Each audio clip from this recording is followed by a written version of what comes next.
পটুয়াখালীর কলাপাড়ায় content creator Nuruzzaman কাফির বাড়িতে আগুন দিয়েছে দুর্বৃত্তরা।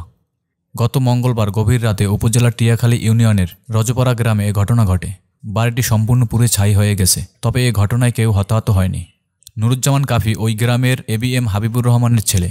হাবিবুর রহমান বলেন, রাতে আমাদের ঘরটিতে দুর্বৃত্তরা আগুন লাগিয়ে দিয়েছে। যে যার মতো করে দরজা ভেঙে আমরা বের হয়েছি। এবার বহু শক্তি দিয়া একটা কপাট ছুড়েছি আর একটা বান্দা বাইরে। টাকা পয়সা, সোনাদানা এবং দলিলপত্র কিছুই রক্ষা করতে পারি নাই, সব পুড়ে ছাই হয়ে গেছে। আমাদের পুড়িয়ে হত্যা করার জন্যই এমন ঘটনা ঘটানো হয়েছে, কারণ দরজা বাহির থেকে দড়ি দিয়ে বাঁধা ছিল।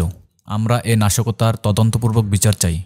কলাপাড়া ফায়ার সার্ভিসের স্টেশন অফিসার ইলিয়াস হোসেন বলেন, রাত 2:15টার সময় নুরুজ্জামান কাফির বাড়িতে আগুন লাগে। আমরা খবর পেয়েই দ্রুত ঘটনাস্থলে যাই। দ্রুততম সময়ের মধ্যেই আগুন নিয়ন্ত্রণে আনি। বাড়ির বেশিরভাগ অংশ পুড়ে গেছে, তবে পাশের গোয়াল ঘরটাকে আমরা নিরাপদ রাখতে পেরেছি। মানুষজনের কোনো ক্ষয়ক্ষতি হয়নি। বাড়ির সবাই নিরাপদে ও অক্ষত অবস্থায় আছেন।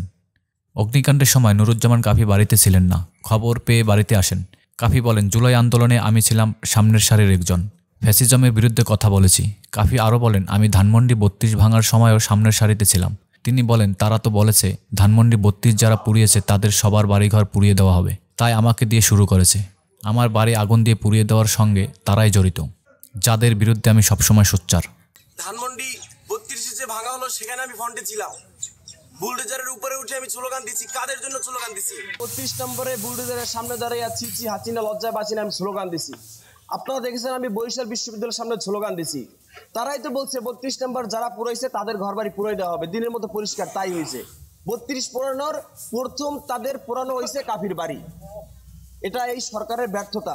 কাফি বলেন, অন্তর্বর্তীকালীন সরকার ব্যর্থ সরকার। তারা দেশ চালাতে না পারলে ক্ষমতা ছেড়ে দিয়ে চলে যাক। 1 সপ্তাহের মধ্যে এ নাশকতা যারা ঘটিয়েছে তাদের চিহ্নিত করে শাস্তির ব্যবস্থা করতে হবে। আর সেটা করতে যদি অন্তর্বর্তী সরকার ব্যর্থ হয়, তাহলে আমি এই সরকারের বিরুদ্ধে রাজপথে লড়াই নামব।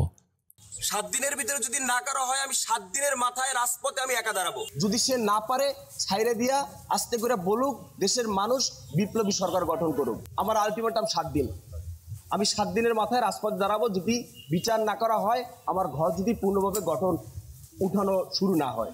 এদিকে কলাপাড়া থানার ভারপ্রাপ্ত কর্মকর্তা ওসি মোহাম্মদ জুয়েল ইসলাম বলেন, ওই ঘটনার খবর পেয়ে পুলিশ ঘটনাস্থলে গেছে। বিষয়টি খতিয়ে দেখা হচ্ছে।